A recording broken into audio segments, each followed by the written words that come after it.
Good afternoon all the students. আজকে আমরা আলোচনা করব the last lesson.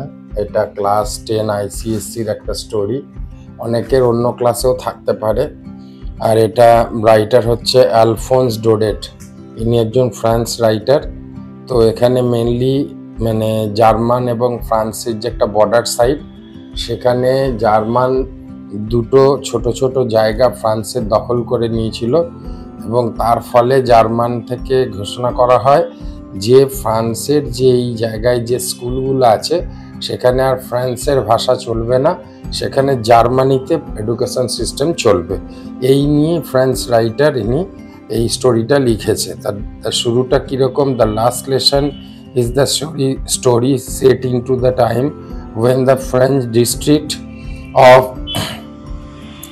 Alsace and Lorraine were taken by Germany। অর্থাৎ জার্মানি যখন এরকম দুটো জায়গা, একটা হচ্ছে অ্যালসাস আর একটা হচ্ছে লোরিয়েন, এই দুটো জায়গা দখল করে নিয়েছিল ওভার বাই রশিয়া জার্মানিরই একটা পার্ট, জার্মানি এটা দখল করে নিয়েছিল।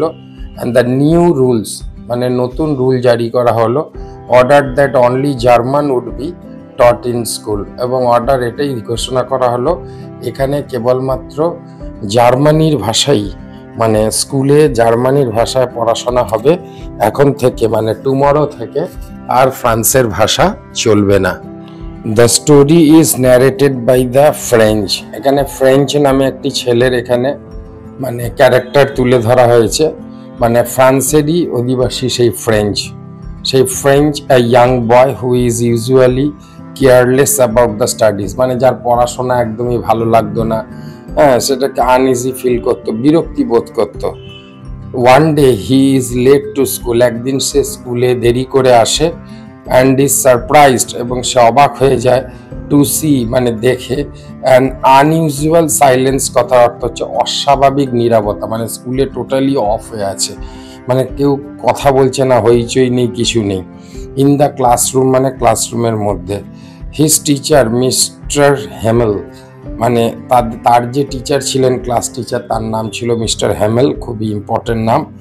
ইজ ওয়ারিং, সে পড়েছিল সেই দিন হিজ স্পেশাল গ্রিন কোট, তার যে special green coat. And look sad, এবং তাকে দেখে খুবই দুঃখিত লাগছিল, সে যে আজকে ক্লাস নিচ্ছে বা করাচ্ছে, মনে হচ্ছে যেন স্যারের মধ্যে সেই এক্সাইটেড ভাবটা নেই। মিস্টার হ্যামেল অ্যানাউন্স করলো that this is their last French lesson, আজকেই ফ্রেঞ্চ ভাষার পড়াশোনা শেষ। Because from their next day, কারণ পরের দিন থেকে জার্মানি টিচার্স উইল কাম, জার্মানির টিচাররা আসবে, তোমাদের পড়াবে। Everyone in the village has gathered, এবং গ্রামের প্রচুর মানুষ এসে ভিড় করেছিল, to attend this final classes, অর্থাৎ সেই ফাইনাল ক্লাসেস দেখার জন্য। তাদের মধ্যে একটা অন্যরকম দেশাত্মবোধক ভাবনা তৈরি হয়েছে, কি কাল থেকে আমাদের ফ্রেঞ্চ ভাষা চলবে না, এটা কি করে তারা অ্যাকসেপ্ট করতে পারছিল না, তারা ফ্রান্সের অধিবাসী অথচ জার্মানি ভাষায় পড়বে। এটার একটাই কারণ, যেহেতু জার্মানি ক্যাপচার করে নিয়েছিল সেই জায়গাগুলো, তাহলে জার্মানির অধীনে চলে গেছে, জার্মানিরা যা বলবে জার্মান গভর্নমেন্ট তাই করবে। হিয়ারিং দিস ফ্রেঞ্চ, এখানে ফ্রেঞ্চ বলতে সেই ছেলেটির কথা বলা হয়েছে। হিয়ারিং শুনে, যখন শুনলো যে এরকম একটা ঘটনা, কাল থেকে আর ফ্রেঞ্চ ভাষা চলবে না, জার্মানি ভাষায় ব্যবহার হবে। ফ্রেঞ্চ তখন রিয়েলাইজ করলো হাউ প্রিসিয়াস ইস ল্যাঙ্গুয়েজ, তার ভাষা কত ভালো ছিল। সে পড়াশোনা অবহেলা করেছে, যখন পড়ার দরকার ছিল তখন সে পড়েনি। আজকে ফ্রেঞ্চ ভাষা উঠে যাবে, জার্মানি ভাষা শুরু হবে, তখন সে নিজের ভাষা সম্বন্ধে তার মনের মধ্যে একটা অদ্ভুত অন্যরকম ফিলিং তৈরি হয়েছিল, যে আজকে থেকে আমি তাহলে আমার মাতৃভাষাকে ভুলে যেতে হবে, আমি কি না অবহেলা করেছি আমার এই পড়াশোনাকে। অ্যান্ড রিগ্রেটস অনুশোচনা, নট লার্নিং ফ্রেঞ্চ প্রপারলি, যে আমি ভালোভাবে ফ্রেঞ্চ ভাষা পড়িনি। মিস্টার হ্যামেল সবাইকে বলল ক্লাসের, people often taken their own language, তোমরা কিন্তু তোমাদের ভাষা বলো না, মনে রাখবে যে দেশে জন্মেছ, যে দেশে মৃত্যুবরণ করবে, সেই দেশের ভাষায় তোমার মাতৃভাষা, তাই এটাকে তোমরা ভুলে গেলে হবে না। ফর গ্র্যান্টেড, এবং সেটাকে তোমাকে গ্র্যান্টেড করতে হবে যেভাবে হোক, by hook and by crook. He call French, সে ফ্রেঞ্চকে বলল, ফ্রেঞ্চ ভাষাকে বলল the most beautiful and clearest and the most logical language. বলল যে ফ্রেঞ্চ ভাষা হচ্ছে একটা বিউটিফুল ভাষা, ক্লিয়ারেস্ট ভাষা এবং logical language, and patriotisms and the pains of the losing freedom. এবং দেশাত্মবোধক ভাবনা তার কথার মধ্যে দিয়ে ফিল হচ্ছিল, এবং সে যে ব্যথা পাচ্ছে, সে বহুদিন ধরে প্রায় 40 ইয়ার্স ধরে সে সেই স্কুলে পড়ায় ফ্রেঞ্চ ভাষায়। তো আজকে তার একটা অন্যরকম অনুভূতি তৈরি হচ্ছে যে তার সেই মাতৃভাষা তার বুক থেকে কেউ টেনে নিচ্ছে।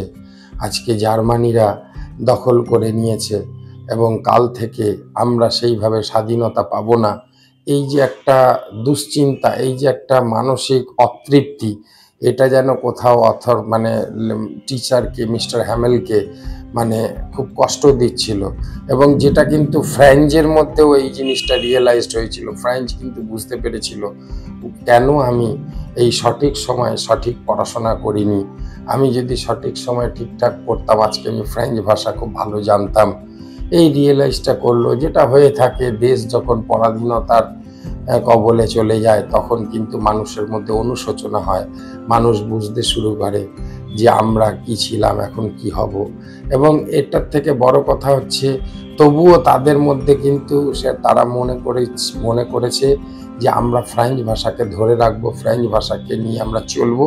এটাকে আমরা ভুলে গেলে চলবে না, কারণ এটা আমাদের মাতৃভাষা। আজকে হয়তো জার্মানি দখল করে নিয়েছে, কাল হয়তো জার্মানি থাকবে না, কিন্তু আমাদের মাতৃভাষা কন্টিনিউ থেকে যাবে। তো এই হচ্ছে দেশাত্মবোধক একটা স্টোরি, অর্থাৎ এখানে দেশের প্রতি ভালোবাসা, দেশের প্রতি প্রেম, দেশের প্রতি অনুশোচনা, দেশের প্রতি সমস্ত কিছু এখানে তুলে ধরেছে এই অথর। ইনি ফ্রান্সেরই একজন অথর। এবং এইরকম একটা রিয়েলি ঘটনা ঘটেছিল, সেটা হচ্ছে জার্মানি করেছিল যখন জার্মানি ফার্স্ট ওয়ার্ল্ড ওয়ারে অনেক কিছু লস করেছিল। তারপরে ওর মাথার মধ্যে তখন হিটলার ছিল, এবং তারা সবসময় কী করতো, ছোট ছোট জায়গা যখনই পেত সেটাকে ক্যাপচার করে নিত এবং স্বাধীন জার্মানির আন্ডারে করে নিত, এবং তাদের কালচারটাই সেখানে ইনভলভ করিয়ে দিত। এই হচ্ছে স্টোরিটার মূল ফ্যাক্ট। তো থ্যাংক ইউ ভেরি মাচ। যদি তোমাদের ভালো লাগে লাইক করো, সাবস্ক্রাইব করো, বন্ধুদের কাছে শেয়ার করো। Thank you very much.